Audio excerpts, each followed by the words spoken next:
Welcome to Wealthing Talks. I am your host, Alicia Castillo Holley, bringing you real life conversations from Silicon Valley or somewhere around the world. We will talk about disruptors, angel investments, venture capital, and of course, family offices. Join me along with my children, their families, friends, disruptors, and investors as we explore the fascinating world of creating wealth in a completely different and authentic way.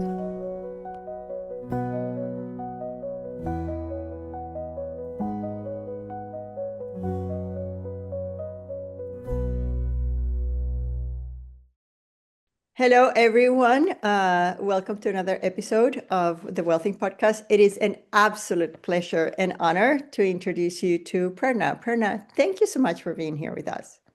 I'm very delighted to be on a podcast with you. So yeah, Yeah, it's we met years honor for this ago. moment. Yeah, Yeah. it's such a pleasure. We met years ago, and what she's done is just absolutely amazing. I remember just a lovely day in Delhi, just walking around and just enjoying the city and the little parts that I didn't know. It was just fantastic. So, Prerna, tell us, what are you doing now, and how did you get here? How did you get to do this? I started my journey as a journalist. Today, I'm running a sustainable tourism company by the name of Ecoplore. And Ecoplore has 1,500 plus eco-friendly hotels across India. And all these hotels are made of local architecture. So they're made of mud, wood, bamboo, stone. They're not cement and brick structures. And also, all these hotels have a minimum of 30% trees inside their campus, because when we talk about sustainability, trees are the best technology to fight against climate change. So yeah, that's what I'm doing. I'm trying to bring together all the ground level conservationists under one umbrella of Ecoplore and promote sustainable living through the mode of sustainable travel. And how did you get this idea? So before starting this, I was a journalist. I also was part of activism and a political party in India, a political startup in India. And in my early life, I got a large exposure of how the system functions. And when I was in my school days, I wanted to bring a change and create impact. And I thought that politics is the best way to do it. And I entered politics with a political startup, and I was like over almost spending 5 to 7 years in journalism and politics. I realized that no, my inner conscience didn't allow me to continue working as a part of a political party, because there were a lot of things which I didn't agree with. And Mm-hmm. in 2016, I started my venture Ecoplore. And the reason was that I realized that if I want to work on environment conservation and I want to bring a change, the best way to do it is by becoming a part of demand and supply. So basically, creating demand for something which is pro planet.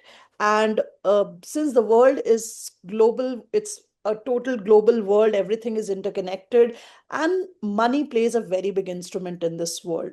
And despite talking about socialism or communism, every country in the world today is a capitalist country. So I realized that if I become a part of this economic process and use my money to do something good. So I think that was the reason with which I started Ecoplore almost 10 years back. Wow, and I met you when you were just starting. Yes, Such a yes, yes. privilege. Yeah, I've seen you grow. What an honor. Um, if you, with what you know now, if you were to write young Perna a letter, what is the things that you would tell her that you have learned that you didn't know? So she would stay true to her essence. I think one big thing which I actually learned from you while meeting you in person when in India was this imposter syndrome. I didn't even heard the term. I didn't know what it meant, and I realized it was not easy to overcome that. It took Mhm. me a lot of time, and still I'm not 100% above it. But it was this lack of self not confidence, but the lack of confidence that yes, I am powerful enough to achieve this.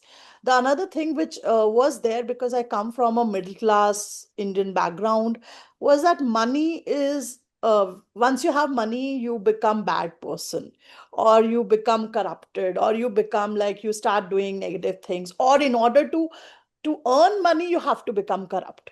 That was Mhm. the notion which I had, almost, I will say, 6 8 years back, or even like 2 years back, and gradually it has improved over time. And now I'm in a situation where I realize that yes, I need more money if I really want to bring more change. So that thought process is a big transition in my, I mean, if I had this viewpoint maybe 10 years before, maybe I would have scaled up a little faster. But I think I'm very happy with my journey, because the vision to start Ecoplore was always impact first and commercial second, which it still is. And one more thing, that I wanted to make sure that whenever somebody hears the term Ecoplore, it should resonate with sustainability. And I have been able to achieve that.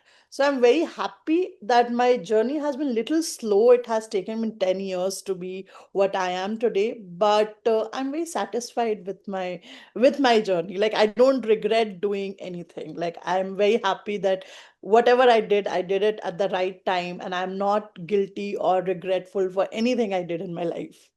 No, that's fantastic. What would you tell somebody young listening that you want them to you want to remind them of something that you've learned, an important lesson in your journey, so you can share with others? I think one that just listen to yourself, listen to what your gut feeling, your inner conscious says. Do not pay a lot of attention to what your, maybe your family, your friends, your partners, like what other people are telling you about you. I like There have been instances in my life where I was told to continue my job and not leave it, because I was the sole earning member of my family. But I left my job, the last job I was doing before starting my venture, in a situation where I didn't know anything what I'm going to do next. I had no plans in life, and I just left my job because I couldn't resonate with the work which I was doing there. So I think, especially with women, because men comparatively are more risk taking. They are more, they take their decisions very fast, but women have to listen to their parents, to their partners, to their children if they have. So they are like dependent on other people to take their decisions, and they pay a lot of heed to other people's suggestions and comments. And I think what I did in my life was, I was like, if I am not liking it, if I am not enjoying this, I will not do it. If this is not going along with my ethics and principles in life, I'm not doing it. So I think that thing is something which I want to communicate to other women specifically, because women are brought in a different way. And one more thing which I realized, that while working in the industry of sustainability, that women are by default more sustainable. Like, be it my customers, be it my team members, be it the people I meet working on sustainability, they are mostly women. And the rate is like 80% people in this industry are women, because women by default are nurturers and caregivers. And there's this story I had heard from somewhere, where that if you give a patch of land to a man and a woman, the man will think how much money to make from it, what to build, what industry to make. But the women will think what food to grow, how to nurture the land, how to make it more fertile. And I think with environment, with conservation, with planet, we have many women working in this. And this is my experience in India. I'm sure it is similar worldwide. So, yeah. It's so interesting that you said that, because when well, I'm a single mom, or I was a divorced mom, but I raised the kids by myself. And I noticed the discrepancy between my daughter and my son growing up. And I was very, as we were speaking before, I was very delusional. I didn't have the imposter syndrome. I had the delusional syndrome. I'm like, oh, I can do this. Oh, we're going to move countries. Ah, piece of cake. And then I got into trouble. Not the bad trouble, but it's like, oh, this is much harder than I thought. And then sometimes it's like, how did I get here? Again, I'm doing this.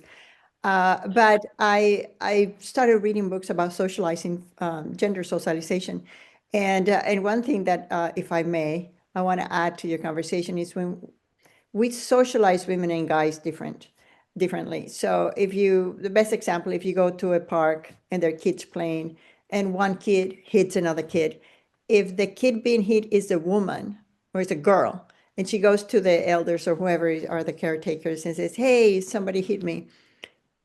What we usually tell them is, oh, they didn't mean it, go and give them a hug.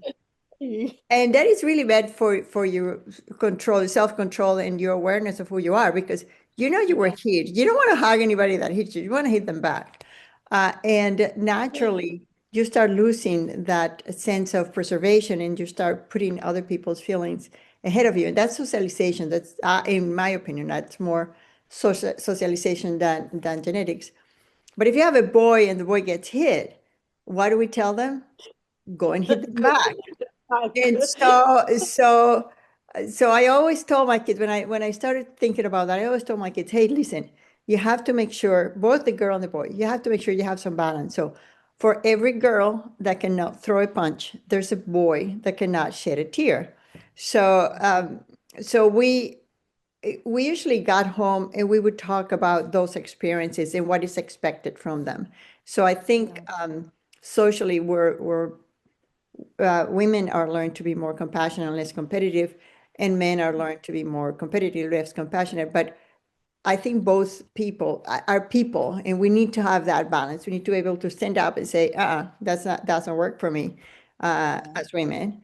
And we need men to be able to sit down and cry and say, oh, I made a mistake, I need a hug. And that is actually a change that I see in the younger generation. There's a change definitely that I see in my daughter and her husband, and my son Yeah. and his wife, and I'm very happy about that. So I wanted to introduce that because I think part of those things are socially constructed.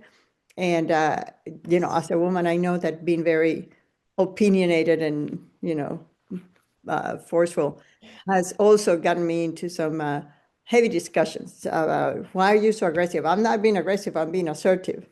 And I think that fits into the imposter syndrome, because then your whole society is like, why are you such a hard person? I'm not being a hard person. If I were a man, you wouldn't think that way. So why? So I think that's something important to take notice. And I'm sure you've heard so often that you're doing Yeah, the I things think right.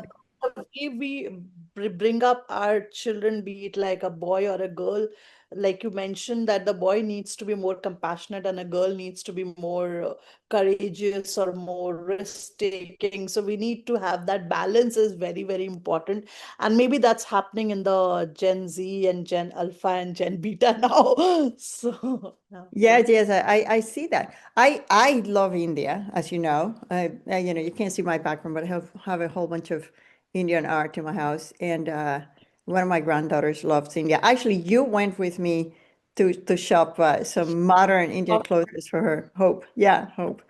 Her name is Yes, Hope, I and remember.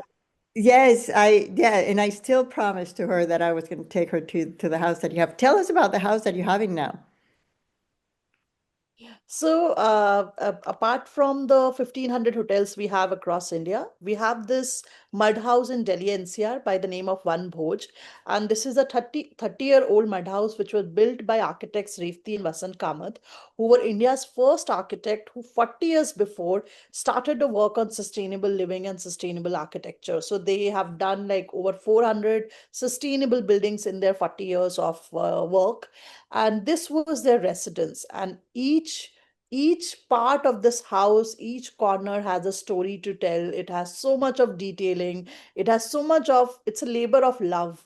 There is love, there is passion, there's a lot of positive energy in the house. And from the sustainability perspective, 80% construction of the house has been taken from the campus. The place where it is built, it was a mining area, it was barren and not covered with trees or greenery. So they created an ecosystem where they made 3 to 4 different small water bodies. They did rainwater harvesting, which attracted the birds and the wildlife. And over last 30 years, it became a forest. So it's called rewilding, where you just let the nature take over. And today we have a thriving forest. in the heart of Delhi NCR, surrounded by high rise buildings. Within 500 meters from our house, we have like high rises of 20 floor, 25 floor.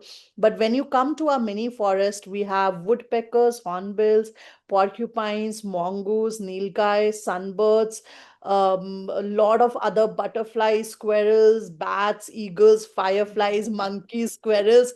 So it's like a example of if you actually follow the right sustainable measures, and we don't even need to go like we don't need any invention for it.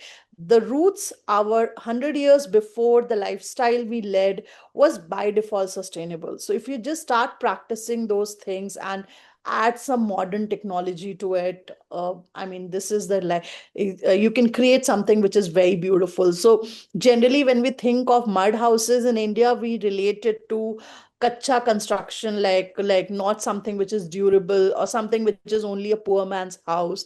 But when you come to our mud house, which you can see in my background, it is an example of how mud houses can also be modern, luxurious, comfortable, hygienic, and it's like a wow factor when anybody comes there. So fortunately, now I live here, and I'm very, very blessed to live in this house, which has so much of positive energy. And we opened this house for people to come and see how mud houses can also be modern and luxurious, and they can build such houses for themselves. So, to promote sustainable living and sustainable architecture, we opened this house as a private museum only for day visits. Oh, that's fantastic. I remember when you called me that you have moved there, and I was so emotional about it. I was crying. I said, I cannot believe it. This is just such a dream. So it helps to really follow your dream because you got it because of the work that you do. You earned that. So that was it goes the imposter syndrome gets out the door with that. Yeah. Yeah. So you mentioned recently in a post. Yeah, and I can see that. Go ahead. No, go ahead. Yes, yes.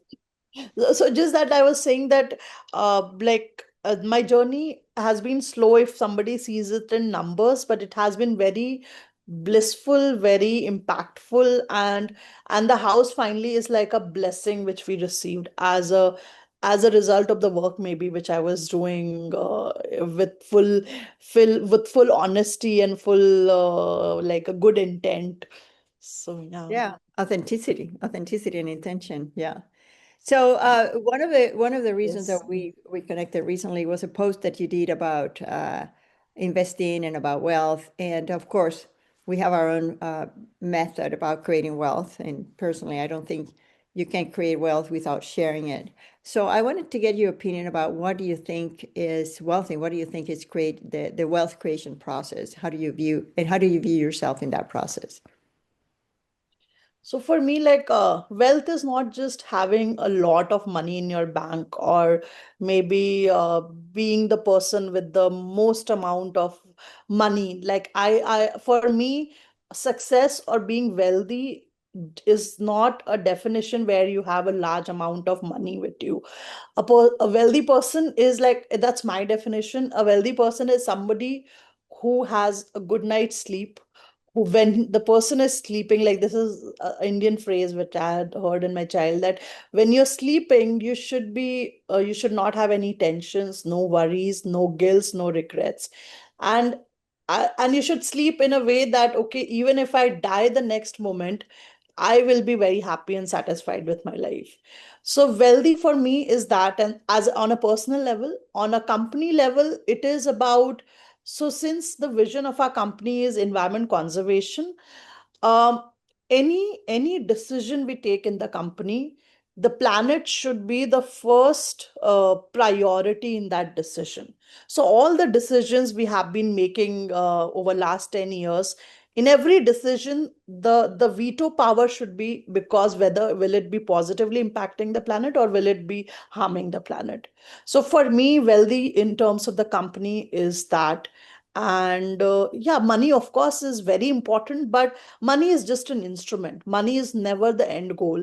And maybe the way we were brought up by our parents, we never like, despite when I was doing activism and we didn't have a lot of money, I remember days where we literally didn't have money enough to buy food and we were depending on some very cheap street food to fill our stomach. We've seen those bad days also in our life.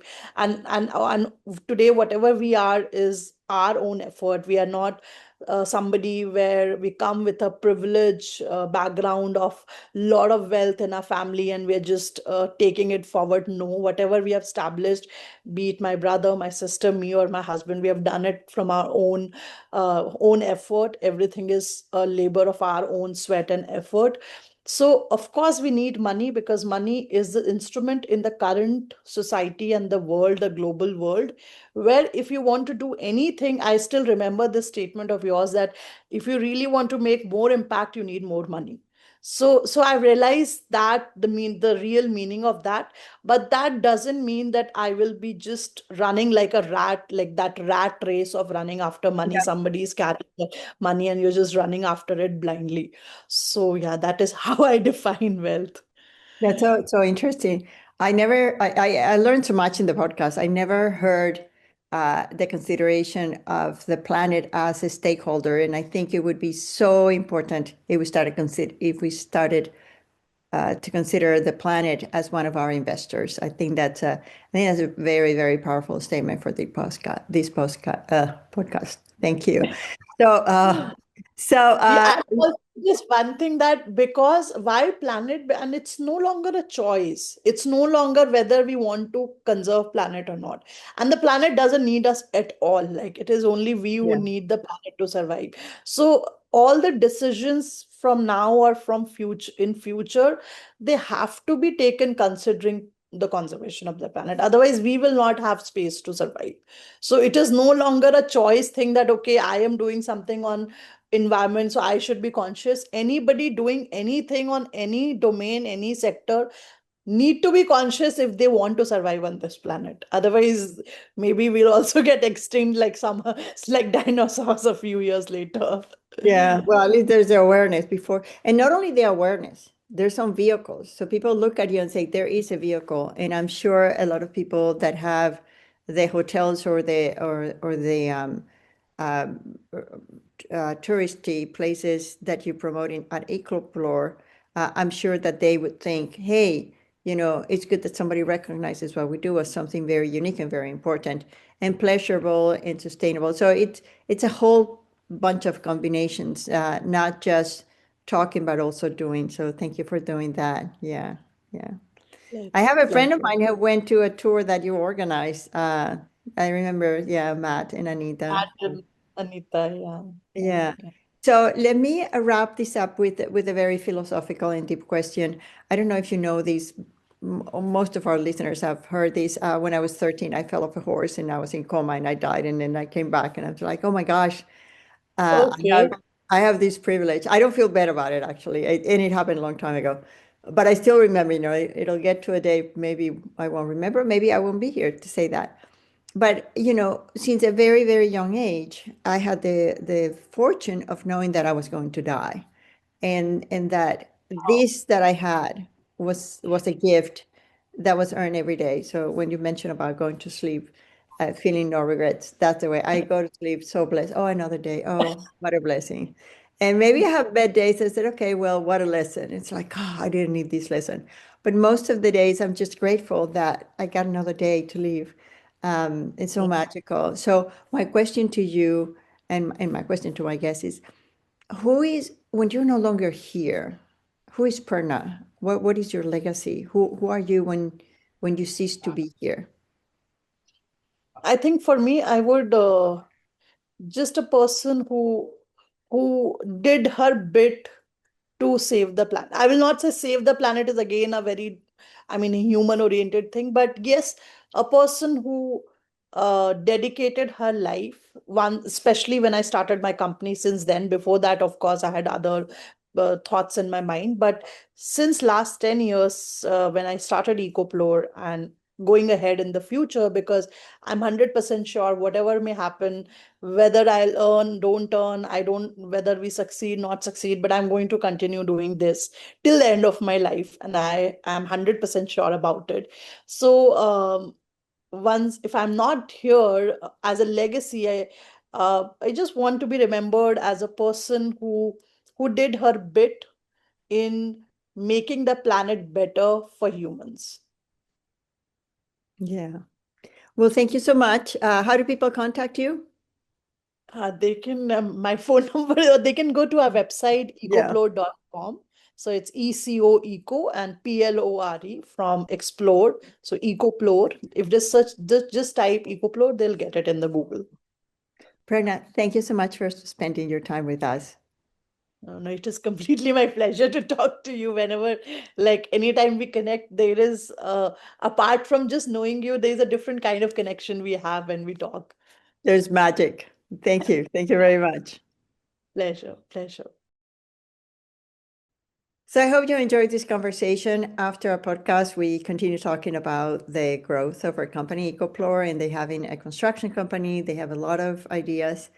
Prerna recently connected with me again because when she was raising money, I told her she should not raise money from venture capital capitalists that did not share her vision. And I think that was the biggest lesson for her.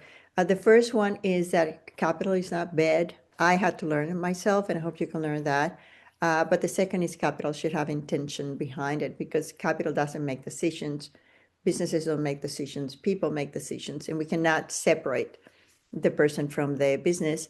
And we should bring more humanity to businesses.